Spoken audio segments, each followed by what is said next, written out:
Oh no, बहुत देर हो रही है। मैं आज किसी भी हाल में लेट नहीं होना चाहती। एक बेहद खूबसूरत लड़की ने अपनी जुल्फों को संभालते हुए कहा।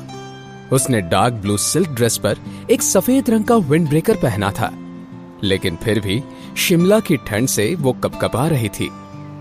बेहतर होता कि मैं अकेली ही चली जाती। गिल फैमिली के एनुअल लंच पर आज तक कोई भी कभी लेट नहीं पहुंचा। वैसे भी पहले ही उनके पास बहुत सारी रीजंस है नाराज होने के लिए, और आज जिसके साथ जा रही हूँ उसे देखते ही सबका पारा चढ़ने वाला है। कहीं इस बात को लेकर वो मुझे फैमिली से बेदखल ना कर दे। ओह गॉड, उस लड़की ने मन ही मन नर्वस होते हुए कहा। वो किसी को फोन करने ही वाली थी कि एक कॉफी का पेपर मग उसके सामने आया। कहाँ चले गए थे तुम? मैं कब से तुम्हारा फोन ट्राई कर रही थी, उस लड़की ने रूड अंदाज में कहा। सामने वुलन जैकेट पहने हुए एक हैंडसम से लड़के ने जवाब दिया, आपकी फेवरेट कॉफी लाने गया था। मुझे लगा इतनी ठंड में आपको अच्छा लगेगा। कुछ गलत किया क्या शनाया? शनाया ने गुस्से में उसके हाथ से मग लिया और एक ही घूंट में सारी कॉफी पीते हुए गुस्से से पूछा, आप चल सकते हैं आहान, या और टाइम वेस्ट करना है? आहान और शनाया जैसे ही उसकी बाइक की तरफ आगे बढ़े, उसने कहा, शनाया मैं जानता हूं आप लंच को लेकर परेशान हो रही हैं, पर मैं आपकी फैमिली को कोई भी ऐसा मौका नहीं दूंगा कि वो आपको मेरी वजह से कुछ भी उल्टा सीधा कहें। कॉफी की गर्माहट और आहान के भोलेपन से शनाया का भी मन पिघल गया, पर उसने कुछ ना कहना ही बेहतर समझा। एक तरफ शनाया जो देखने में किसी एलीट मॉडल से कम नहीं थी, जिसका ऊपर से लेकर नीचे तक लुक्स के मामले में पूरे शिमला में कोई मुकाबला नहीं था, और वहीं दूसरी तरफ था आहान, जो एकदम ही सिंपल और सादे कपड़ों में सस्ता फोन और सस्ती सी बाइक पर उसे बैठाने जा रहा था। जब बाइक पे चढ़ने से पहले आहान रुक के कुछ करने लगा तो शनाया ने फिर से चिढ़ते हुए पूछा, अब क्या हुआ? लंच के बाद मेरी एक जरूरी मीटिंग भी है, so please let's not waste time and. मगर इससे पहले कि शनाया अपनी बात पूरी कर पाती, उसकी बोलती ही बंद हो गई। आहान ने शर्ट पर पहनी हुई जैकेट उतारी और शनाया के कंधों पर रख दी।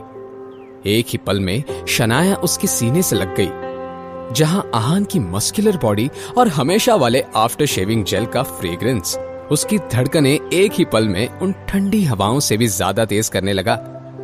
शनाया के गाल जैसे ही आहान के गर्दन पर टच हुए, वो एकदम से गुलाबी हो गई। इससे पहले कि वो किसी नतीजे पर पहुंच पाती, आहान उससे दूर हो गया और एक वार्म सी स्माइल के साथ बोला, शनाया, अब आपको बाइक पर बैठने के बाद ठंड नहीं लगेगी। चलिए, मैं इस बात का ध्यान रखूंगा कि आपको लंच और मीटिंग में देरी ना हो। शिमला में जगह जगह दिख रही टूरिस्ट्स की भीड़ को देखते हुए बाइक पर बैठे शनाया का हाथ कब आहान की पीठ पर ठहर गया, वो समझ ही नहीं पाई। थोड़ी ही देर में वो लोग एक 5 स्टार होटल के सामने पहुंच गए। बाइक को रुककर थोड़ी देर हो गई, मगर शनाया वहीं बैठी हुई थी। वो एक टक बस अपने लेफ्ट हाथ की तीसरी उंगली में पहनी रिंग को देखे जा रही थी। आज पहली बार शनाया को ये रिंग खूबसूरत लग रही थी। आहान ने फिर एक बार उसे पुकारते हुए कहा, शनाया, क्या आप ठीक हैं? क्या हुआ है? तभी शनाया को उसकी आवाज सुनाई दी और उसने जल्दी से वो रिंग उतारी और बाइक से उतरते हुए कहा, मैं ठीक हूं, तुम जल्दी से बाइक पार्क करो और यहां आ जाओ। जब तक आहान पार्किंग करके आ रहा था, शनाया वहीं खड़ी उसका वेट करने लगी। एकदम से उसने एक जाना पहचाना चेहरा देखा और उसका मुंह बन गया। ओह गॉड, ये यहां क्या कर रहा है? शनाया अपने सामने खड़े एक यंग से लड़के की तरफ देख रही थी। उसने सर से लेकर पैरों तक सब कुछ ब्रांडेड पहना हुआ था, और उस लड़के के चेहरे पर जो एटीट्यूड नजर आ रहा था, वो भी किसी ब्रांड से कम नहीं था। ये घमंडी गिल खानदान का वारिस और शनाया का ही कजिन शौर्य गिल था। शौर्य बहुत ही अकड़ के साथ चलते हुए शनाया के पास आया और एक टेढ़ी स्माइल के साथ बोला, अरे शनाया, तुम यहां किस मुंह से आई हो? मैंने तुम्हें देखने की उम्मीद भी नहीं की थी। शौर्य को देखने के बाद शनाया ने ऐसे ही किसी कमेंट की उम्मीद की थी। उसने शौर्य की बात को नजरअंदाज करते हुए कहा, शौर्य, बेहतर है कि हम यहाँ कोई सीन क्रिएट ना करें। शनाया शिमला की हाई क्लास फैमिली में से एक गिल खानदान की बेटी थी, मगर आहान की वजह से उसकी फैमिली उसे नीचा दिखाने का एक भी मौका नहीं छोड़ती थी और शौर्य उन लोगों में सबसे पहले नंबर पर आता था। शौर्य ने आहान के जैकेट की तरफ देखते हुए इशारा किया। शनाया, ये क्या है? वैसे पता नहीं कि इसे रोमांटिक कहा जाए या फिर कंजूसी। शौर्य की ये बात सुनकर शनाया का ध्यान आहान की जैकेट पर गया और उसने जल्दबाजी में वो जैकेट उतार दिया। शौर्य ने अपनी बकबक कंटिन्यू करते हुए कहा, वैसे वो गरीब फकीर कहाँ है? नजर नहीं आ रहा। कहीं तुम अकेली ही तो नहीं आ गई? वैसे ये भी सही है, उसे ऐसी जगह लाकर तुम्हें एम्बैरस्ड होने की कोई जरूरत नहीं है। यहाँ का पार्किंग टिकट भी उसकी सैलरी से ज्यादा है। शनाया के बाकी रिलेटिव्स भी वहीं थे और शौर्य की बातें सुनकर वो भी मुंह छिपाकर हंसने लगे। अब तक शौर्य सिर्फ शनाया को भला बुरा कह रहा था, मगर अब तो उसने हद ही पार कर दी थी। शौर्य अब आहान का मजाक उड़ा रहा था। आखिर एक बैंक में काम करने में क्या बुराई थी कि शौर्य आहान की खिल्ली उड़ा रहा था। अब शनाया से रहा नहीं गया और वो गुस्से से शौर्य की तरफ देखने लगी, मगर उसी वक्त आहान वहां आ गया। आहान को देखकर तो शौर्य की नाक सिकुड़ गई। उसने आहान को देखते हुए कहा, आहान, तुम फिर से अपना मुंह उठाकर यहां आ गए? वैसे एक बात बताओ, तुम इतने बेशरम कैसे हो सकते हो? आहान बिल्कुल भी नहीं जानता था कि उसके आने से पहले क्या बातें हो रही थी, लेकिन वो शौर्य की ऐसी बातों से बिल्कुल भी अनजान नहीं था।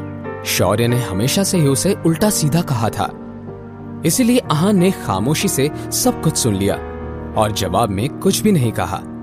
मगर आज शनाया चुप नहीं रहने वाली थी। उसने शौर्य की बातों का जवाब देते हुए कहा, शौर्य, बेशरम तो तुम हो कि अपने जीजा से ऐसे बात कर रहे हो। आहान मेरा हस्बैंड है और अच्छा होगा कि तुम उससे इज्जत के साथ पेश आओ। जब आहान ने शनाया की कही बात सुनी तो वो दंग रह गया। उसके हैरानी का ठिकाना नहीं रहा। वो शनाया की तरफ देखते हुए मन ही मन में बोला, क्या मैं कोई सपना देख रहा हूं? शनाया मेरी तरफदारी कर रही है। आज तक हर किसी ने मुझसे कहा कि मैं शनाया जैसी खूबसूरत और अमीर लड़की के लायक नहीं हूं। अब तो मुझे इन तानों की आदत सी हो गई है। लेकिन शनाया, इन्हें अचानक आज क्या हो गया है? शनाया खुद भी नहीं जानती थी कि उसने एकदम से आहान को अपना हस्बैंड कहकर उसकी साइड क्यों ली। लेकिन शौर्य ने यह बात अपने दिल पर ले ली और गुस्सा करने के बजाय हंसने लगा। उसने हंसते हुए जोर से कहा, अच्छा शनाया, तो ये बताओ कि आज भी शादी के 3 सालों के बाद तुम अपने इस फकीर हस्बैंड के साथ ही एक बेडरूम में क्यों नहीं रहती हो? क्या आज तुम्हें याद आया है कि ये मिडिल क्लास लाइफ जीने वाला कंगाल आदमी तुम्हारा पति है? अगर शेखर अंकल ने इस घर जमाई को तुम्हारे लिए पसंद नहीं किया होता तो शायद तुम इसे कभी मुड़कर भी नहीं देखती। क्या मैं कुछ गलत कह रहा हूं? शौर्य की ये बात सुनकर शनाया की बोलती बंद हो गई। उसका और आहान का रिश्ता कैसा था, इस बात से शौर्य का कोई लेना देना नहीं था। वो ये सब कैसे कह सकता था? क्या ऐसे रिश्ते को शादी कहा जा सकता था? बाकी रिलेटिव्स को यह झगड़ा देखने में बड़ा मजा आ रहा था। वैसे तो पूरे गिल खानदान में हर किसी को आहान के होने से शर्म आती थी और शौर्य का ये खुलासा सुनने के बाद तो उन्हें नया गॉसिप मिल गया था। अब तो वो सब तरह तरह की बातें कर रहे थे। किसी को इस बात से कोई फर्क नहीं पड़ रहा था कि शनाया और आहान को कैसा लग रहा होगा। आहान ने शनाया की तरफ देखकर उससे कहा, शनाया, हमें चलना चाहिए, अंदर सब वेट कर रहे होंगे। आहान इस झगड़े को यहीं रोकने की कोशिश कर रहा था। शनाया ने बिना कुछ कहे वहां से जाना ही सही समझा और अपनी लंबी हील्स में वहां से गुस्से से चली गई।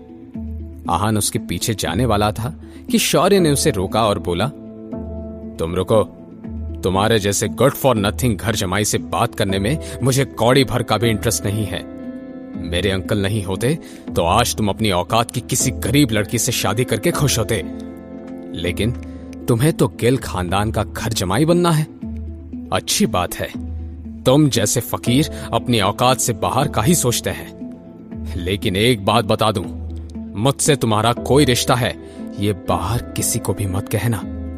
वो क्या है ना, तुमसे जान पहचान है ये बताने में मुझे शर्म आती है। और हां, अगर थोड़ी शर्म बाकी है तो अपनी ये शक्ल लेकर अंदर मत आ जाना। ये कहकर शौर्य वहां से चला गया। आहान चुपचाप खड़ा अपनी बेइज्जती सुन रहा था, लेकिन वो क्या कह सकता था। उसने ये सब दिल पर नहीं लिया और शनाया की तरफ देखने लगा, लेकिन वो कहीं नजर नहीं आ रही थी। आहान भागकर आगे गया, लेकिन शनाया का कोई पता ही नहीं था। आहान ने एक दो बार अपनी वाइफ शनाया का नाम भी पुकारा, लेकिन वो वहां भी नहीं थी। आहान समझ सकता था कि शौर्य की बातों से शनाया का दिल दुखा होगा। वो कहीं जाकर अकेली बैठी होगी, मगर फिर भी वो अपनी वाइफ को अकेले नहीं छोड़ सकता था। इसीलिए वो शनाया को ढूंढने लगा। कुछ देर तक भागदौड़ करने के बाद भी आहान के हाथ डिसअपॉइंटमेंट के अलावा कुछ नहीं आया। अब आप कहां हैं शनाया? मुझे अब फिक्र हो रही है। अगर आप गुस्सा हैं तो मुझे डांट दीजिए, मगर एक बार मेरे सामने आ जाइए। आहान ने अपने आप से ही कहा। तभी आहान को अपनी पीठ पर एक छुअन महसूस हुई। वो राहत भरी सांस लेते हुए बोला, आप कहां थी? मैं घबरा गया था। मगर जब आहान ने पीछे मुड़कर देखा तो वो दंग रह गया। ये शनाया नहीं थी। जो खुशी और राहत आहान के चेहरे पर थी वो नाराजगी में बदल गई और वो बिना किसी इमोशन के बोला, आप यहां क्या कर रहे हैं? आहान के सामने एक मिडिल एज्ड आदमी खड़ा था। उस आदमी ने 3 पीस सूट पहन रखा था। उम्र की वजह से उनके बाल सफेद हो रहे थे और आंखों पर एक गोल्डन फ्रेम वाला चश्मा था। यंग मास्टर, मैंने इस बात की उम्मीद भी नहीं की थी कि आप मुझे अब भी पहचान लेंगे। कैसे हैं आप? आहान इस आदमी को कैसे भूल सकता था। उसने कहा, मिस्टर विक्रम, मैं आपको कैसे भूल सकता हूं? हर छोटी बड़ी बात के लिए मैंने आपके पास आकर ही तो अपनी अपॉइंटमेंट ली है। आपने मुझे कैसे ढूंढ लिया? अरे नहीं, यह तो सवाल ही गलत है। आप तो जिसे चाहे ढूंढ सकते हैं। मैं सीधे पॉइंट पर आऊंगा। आप मुझसे क्या चाहते हैं? जैसे कि विक्रम ने उम्मीद की थी, आहान बहुत ही स्ट्रेट फॉरवर्ड और स्मार्ट था। विक्रम ने भी टाइम वेस्ट किए बगैर पॉइंट की बात की। यंग मास्टर, मेरे बॉस आदित्य रायजादा ने मुझे भेजा है। एशिया के सबसे अमीर और पावरफुल खानदान रायजादा और 5000 करोड़ की रायजादा ग्रुप्स ऑफ इंडस्ट्रीज अपने मालिक का इंतजार कर रही है। आपके पापा चाहते हैं कि अब से आप ही कंपनी के हेड बने और अपनी सारी जिम्मेदारियों को संभाल लें। शौर्य की बात सुनने के बाद शनाया नाराज होकर कहां चली गई थी? क्या सच में आहान किसी अमीर खानदान का वारिस था? लेकिन अगर ऐसा था तो वो एक घर जमाई बनकर अपनी पहचान क्यों छिपाता था? जानने के लिए सुनते रहिए पॉकेट एफएम। आहान सिर्फ गिल खानदान का निकम्मा घर जमाई नहीं था। क्या ये कोई मजाक था? इस सच्चाई के बारे में गिल फैमिली ने सपने में भी नहीं सोचा होगा। आहान रायजादा इंडिया के ही नहीं, एशिया के सबसे अमीर आदमी आदित्य रायजादा का नाजायज बेटा, उनके बिजनेस और प्रॉपर्टी का सक्सेसर बनने वाला था। विक्रम के उस ऑफर को सुनकर आहान के चेहरे पर कोई भी हलचल नहीं हुई।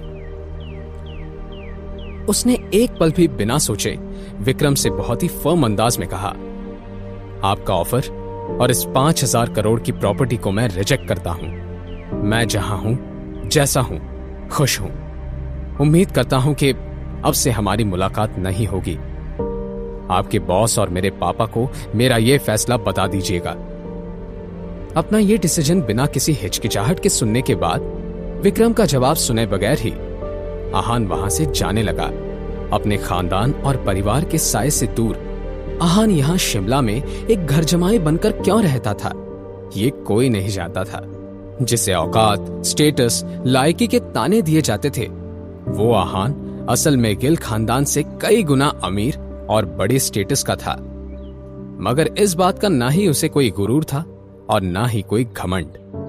अपना जवाब देने के बाद आहान जाने के लिए निकला तो था, मगर विक्रम इतनी आसानी से हार कहां मानने वाला था। यंग मास्टर, क्या आप अब भी पुरानी बातों की वजह से नाराज हैं?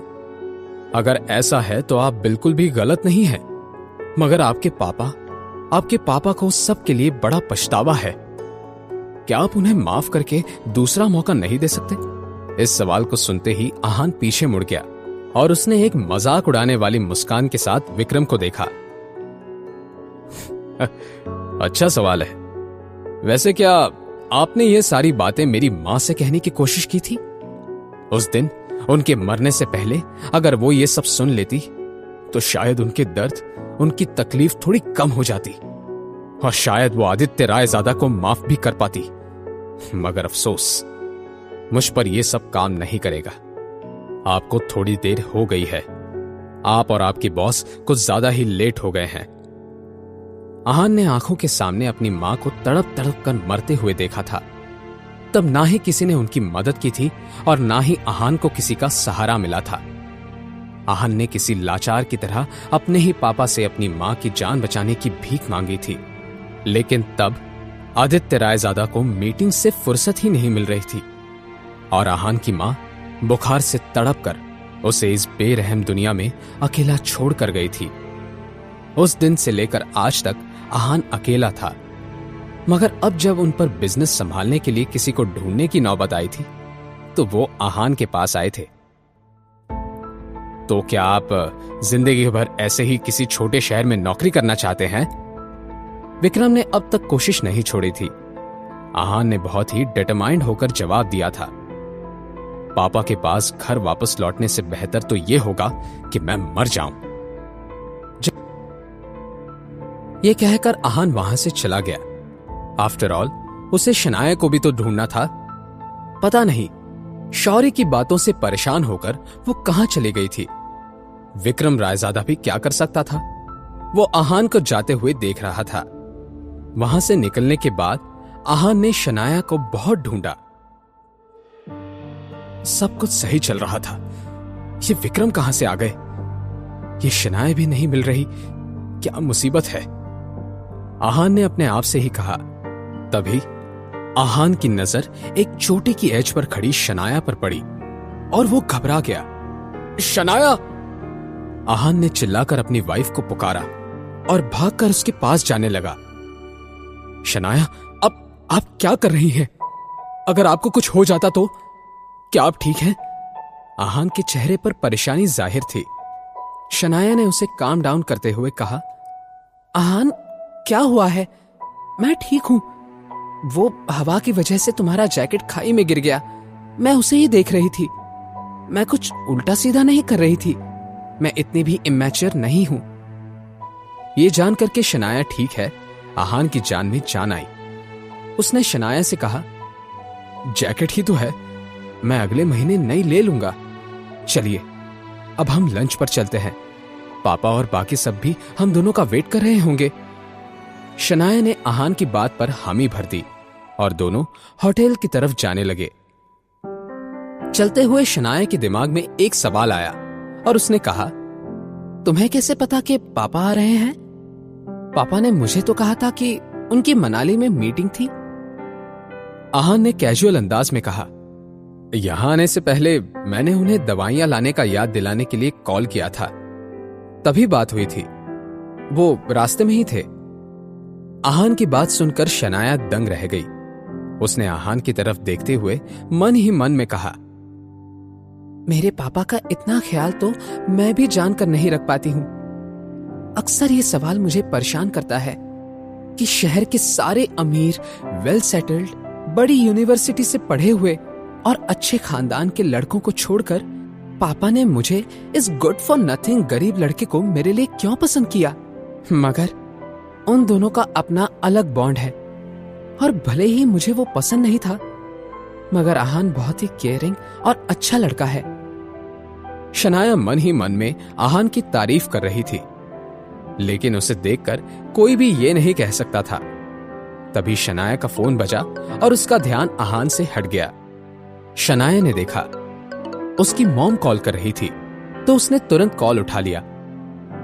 हेलो मॉम, हम आ ही रहे हैं, बस रास्ते में हैं। मगर उसने फोन की दूसरी तरफ से जो कुछ भी सुना उसके बाद शनाया के चेहरे का रंग उड़ गया। क्या आप ये क्या कह रही हैं? ऐसा कैसे हो सकता है? आप परेशान मत होइए, मैं अभी आ रही हूं, शनाया ने पैनिक करते हुए कहा। एक ही सेकंड में उसकी आंखें नम हो गई। आहन, वो पापा का एक्सीडेंट हो गया है। आहन को भी सुनकर शॉक लगा, मगर उसने शनाया को कंफर्ट किया और दोनों तुरंत हॉस्पिटल चले गए। हॉस्पिटल पहुंचते ही शनाया ने देखा कि इमरजेंसी वार्ड के बाहर उसकी मॉम मिसेस यामिनी गिल रोते हुए बैठी थी। शनाया भागकर उनके पास आ गई और उन्हें गले लगाकर बोली, मॉम, ये सब कैसे हो गया? अब पापा कैसे हैं? क्या उन्हें बहुत चोट आई है? ये सारे सवाल करते हुए शनाया की हालत बहुत बुरी हो रही थी। यामिनी गिल ने अपनी बेटी का हाथ पकड़ा और उससे बोली, शनाया, तुम्हारे पापा की हालत बहुत बुरी है। मैंने जब देखा उनके चेहरे से बहुत खून बह रहा था। डॉक्टर उन्हें चेक कर रहे हैं। पता नहीं कहां से किसी ट्रक ने कार को टक्कर मार दी और उनका एक्सीडेंट हो गया। सब कुछ ठीक हो जाएगा ना? ये सब सुनते हुए शनाया भी अपने आप को रोक नहीं पाई और रोने लगी। आहन ने शनाया और यामिनी को कंफर्ट करने की कोशिश करते हुए कहा, आप दोनों टेंशन मत लीजिए, सब कुछ ठीक हो जाएगा। आहन खुद सदमे में था कि पापा के साथ अचानक से ये सब कैसे हुआ था, मगर इस वक्त उसे शनाया और यामिनी का ख्याल रखना ज्यादा जरूरी लग रहा था। वो कहां जानता था कि मिसेस यामिनी गिल इस बात का अलग ही मतलब निकालने वाली थी। यामिनी गिल आहन की तरफ गुस्से में देखते हुए बोली, ठीक हो जाएगा? कैसे होगा? तुम्हें हमारा दुख क्या पता होगा? किसी को कुछ भी हो जाए तुम्हें क्या फर्क पड़ता है? वो अंदर जिंदगी और मौत से लड़ रहे हैं और तुम कह रहे हो कुछ नहीं होगा। आहन ने जब ये सब सुना तो वो अपने आप को जस्टिफाई करने लगा। आहन ने यामिनी को समझाने की कोशिश करते हुए कहा, मॉम, मेरी बात का ये मतलब नहीं था। मगर मिसेस यामिनी गिल ये सब कहां सुनने वाली थी। उन्होंने आहन से कहा, मुझे मॉम मत बुलाओ, ये सब तुम्हारी वजह से ही हो रहा है। जब से तुमने शनाया से शादी की है हमारे साथ कुछ भी अच्छा नहीं हो रहा है। पता नहीं शेखर ने क्या सोचकर तुम्हें शनाया के लिए चुना। ये सब सुनने के बाद हमेशा की तरह आहन की बोलती बंद हो गई। वो खुद भी इस बात का जवाब नहीं दे पाता था। जब शनाया ने देखा कि बातें बिगड़ रही थी तो उसने बीच में पड़ते हुए कहा, मॉम, आप आहन को इस सब का जिम्मेदार क्यों ठहरा रही हैं? उसने कुछ नहीं किया है। अब यहां पर झगड़ा नहीं करते हैं, प्लीज। आज दूसरी बार शनाया ने आहन की तरफदारी की थी और आहन इससे हैरान हो गया था, मगर उसने कुछ नहीं कहा। शनाया की बात से यामिनी इत्तेफाक नहीं रखती थी, इसलिए वो कुछ कहना चाहती थी। मगर तभी इमरजेंसी वार्ड का दरवाजा खुला और डॉक्टर ने बाहर आते हुए कहा, यहां पर पेशेंट शेखर गिल की फैमिली कौन है? ये सुनते ही यामिनी और शनाया डॉक्टर के पास चले गए। हम हैं, अब कैसे हैं वो? शनाया ने पूछा। डॉक्टर ने जवाब में कहा, पेशेंट की हालत थोड़ी क्रिटिकल है, बहुत ब्लड लॉस हो गया है। उन्हें बचाना है तो हमें जल्द से जल्द सर्जरी करनी होगी। यह सुनते ही आहन भागकर डॉक्टर के पास आया और बोला, जी प्लीज जल्द से जल्द सर्जरी शुरू कर दीजिए। डॉक्टर ने आहन को एक फॉर्म पकड़ाया और बोले, ओके, हम प्रिपरेशन शुरू करते हैं। आप ये फॉर्म और फीस काउंटर पर जमा कर दीजिए। ये सुनते ही आहन ने जल्दबाजी में हामी भरी और फॉर्म लेकर काउंटर की तरफ चला गया। जल्द ही फॉर्म फिल करने के बाद जब आहन ने रकम के बारे में पूछा तो उसके पैरों तले जमीन ही सरक गई। इस सर्जरी के लिए आपको 15 लाख रुपए जमा करने होंगे। आप कार्ड से ट्रांजैक्शन करेंगे या फिर चेक से? रिसेप्शनिस्ट ने पूछा। 15 लाख सुनकर आहन के होश उड़ गए थे। इतने पैसे तो उसके बैंक अकाउंट में भी नहीं थे। यहां तक इतने जल्दी तो शनाया भी इतना पैसा जमा नहीं कर सकती थी और ना ही कोई रिलेटिव उसकी मदद करने वाला था। जब आहन परेशान होकर कुछ सोच रहा था तभी पीछे से उसे एक जानी पहचानी आवाज सुनाई दी, यंग मास्टर, क्या आपको पैसों की जरूरत है? आहन ने पीछे मुड़कर देखा तो वहां कोई और नहीं, विक्रम खड़ा था। विक्रम को देखकर आहन कंफ्यूज हो गया। विक्रम ने अपनी बात को आगे बढ़ाते हुए कहा, अगर ऐसी बात है तो मैं आपकी मदद कर सकता हूं। 15 लाख रायजादा फैमिली के लिए कोई बड़ी रकम नहीं है, और आप तो एशिया के सबसे बड़े अमीर खानदान के वारिस हैं। जब आहान ने विक्रम रायजादा से इतनी डिटेल इंफॉर्मेशन सुनी तो वो कुछ समझने लगा। आहान ने नाराज लगते हुए विक्रम से पूछा, क्या आप मेरा पीछा कर रहे हैं? मगर जब तक आहान ने अपनी बात पूरी की, उसके दिमाग में एक अजीब सा ख्याल आया और वो एकदम से पैनिक करने लगा। आहान ने इंपल्स में आकर विक्रम का कॉलर पकड़ते हुए सवाल किया, कहीं इस एक्सीडेंट के पीछे तुम्हारा और आदित्य रायजादा का तो कोई हाथ नहीं? क्या तुमने सच में ऐसा किया है? सच बताओ। ये सुनते ही विक्रम के चेहरे पर एक टेढ़ी मुस्कान आ गई। उसने आहान के सवाल का टेढ़ा जवाब देते हुए कहा, वैसे ये पॉसिबिलिटी सही है। मैंने कुछ नहीं कहा, लेकिन बॉस सही थे। आप सच में बहुत स्मार्ट हैं। सब कुछ अपने आप ही समझ जाते हैं, ज्यादा एक्सप्लेन नहीं करना पड़ता। यह सुनकर आहान की आंखें गुस्से से लाल हो गई थी। एक ही वक्त वो कई सारे इमोशंस फील कर रहा था। विक्रम और उसके पापा के इस हरकत पर गुस्सा, शेखर गिल को तकलीफ पहुंचाने का गिल्ट और कुछ भी न कर पाने के लिए शर्मिंदा। आहान ने परेशानी में आकर विक्रम का कॉलर छोड़ दिया। विक्रम ने अपनी बात को कंटिन्यू किया, यंग मास्टर, आप जो चाहें वो कर सकते हैं। आप तो इस पूरे हॉस्पिटल को खरीद सकते हैं। तो आपका क्या प्लान है? आहान इस सवाल के पीछे छिपे असली मतलब को समझ रहा था। अगर वो हां कह देता तो उसे रायजादा परिवार का एहसान लेना पड़ता, और इस जन्म में आहान ऐसा नहीं होने देने वाला था। वो विक्रम को इग्नोर करके इमरजेंसी वार्ड की तरफ जाने लगा। मैं किसी की कोई मदद नहीं लेना चाहता। ये सब मेरी वजह से हुआ है। शेखर पापा ने हमेशा मुझे अपने बेटे जैसा प्यार दिया है। एक वही है जो मेरा ख्याल रखते हैं, और आज मेरी ही वजह से उनकी हालत। भले ही मुझे शर्मिंदा होना पड़े, मैं शनाया से पैसे मांग लूंगा, लेकिन मुझे रायजादा खानदान की कोई मदद नहीं चाहिए। आहान ने अपना फैसला कर लिया। शनाया से पैसे मांगने इमरजेंसी वार्ड में पहुंच गया। तभी उसने कुछ आवाजें सुनी और उसके कदम जहां थे वहीं रुक गए। ये आवाज आहान की सासू मां मिसेस यामिनी गिल की थी। वो शनाया से कह रही थी, शनाया, अब बस बहुत हो गया। 3 साल पहले शेखर के कहने पर तुमने उस 3rd क्लास लड़के से शादी कर ली थी, लेकिन अब मैं तुम्हें इतने दुख में नहीं देख सकती। अब बस एक ही रास्ता है, डिवोर्स। तुम उस आहान को डिवोर्स दे दो। डिवोर्स की बात पर शनाया का क्या जवाब होगा? क्या वो मान जाएगी? अब आहान क्या करेगा? वो सर्जरी के लिए कहां से पैसे लाएगा? जानने के लिए सुनते रहिए पॉकेट FM।